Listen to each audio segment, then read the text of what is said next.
Hey, we're back with Margaret Sullivan. This is Francis Tapon with the WanderLearn show, and she has written a book called Following the Sun. And in it, she has each chapter devoted to one of the 29 countries that she visited with her family. She had two children, two young children, in fact, and a husband, and all of them went around for basically a year to all these countries. What a whirlwind trip. Now, I want to focus in on the African countries that she went to because for many people, I think, going to, let's say, I don't know, Japan, New Zealand with their children or France, and certainly Hawaii, that's all like, everybody can imagine that.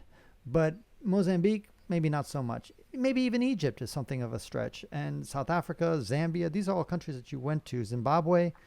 Tell us a little bit about how you might have either overcome that maybe fear. I think you used a travel agent for much of the Africa portion who just kind of soup to nuts figured out all your itinerary. But tell us a little bit more about how the Africa part of your trip went. Sure.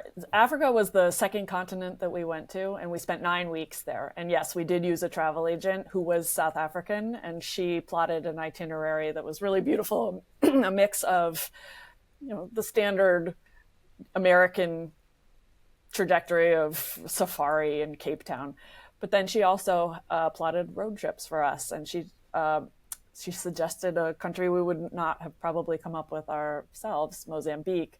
We had said, what about the Seychelles? And she said, why don't you go to Mozambique, a country that is not on the tourist path necessarily as much as a place like Seychelles that gets all the glossy spreads, and check it out. And same with Zambia and Zimbabwe, which has had a great comeback in recent years. And so we spent the most amount of time in South Africa. And I would say the longer we stayed, the safer we felt. We're New Yorkers. We know how to walk fast. We know how to keep ourselves safe. We're not going to keep ourselves open to crimes of opportunity. I mean, that's everywhere. That's Johannesburg and New York City. So we never actually felt unsafe in any of the places that we went, despite some pearl clutching from Americans who wondered what we were thinking, taking our small children to some of these places. But they were wonderful, and we had fantastic experiences meeting local kids. Our kids played a lot of pickup soccer with them. We met local families. We had meals with folks. It was just fantastic. What would you suggest of people if they don't have a flight, somebody to plan the whole itinerary? What would you tell them? Somebody says, no, I'd rather plan my own itinerary. I don't want to have a professional guide to do it for me. Would you say that's a mistake? The only thing that's tricky with that is that a lot of if you're going to fly, they're just charter planes that are can be difficult to figure out on your own. But absolutely, it can be done.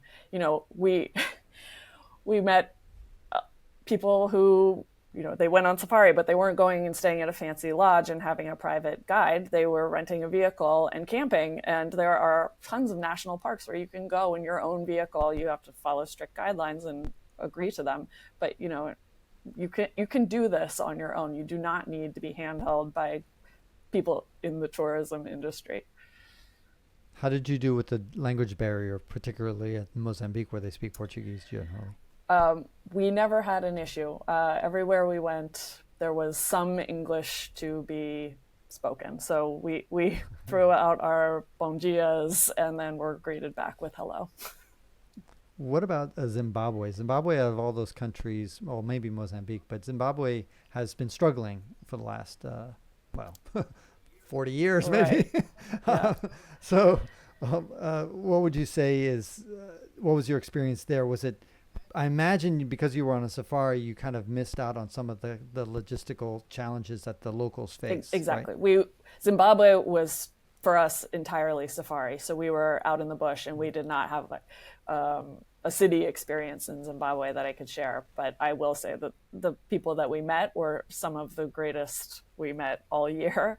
And we just had we had one rainy day. It was one of my most indelible memories of the trip, a rainy day sitting around with our guides and the folks who worked at our lodge. And we were the only people staying there. And they taught us their board games and we brought some of ours out of our backpack, and we ended up having this raucous, rollicking, hilarious afternoon of teaching each other funny games, and it was a blast.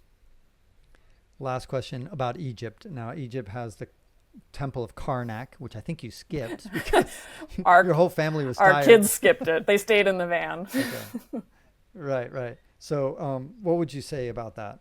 Karnak, is one of the most spectacular places you could ever see in the world. This is like the fact that this temple is still standing in all this glory and in all of its enormity is phenomenal. I wish that, and this goes back to the conversation about balancing tourism, I wish that we had not packed our itinerary so heavily that by the time we got to this wonder of the world, we weren't just completely depleted and exhausted and like, yeah, the next.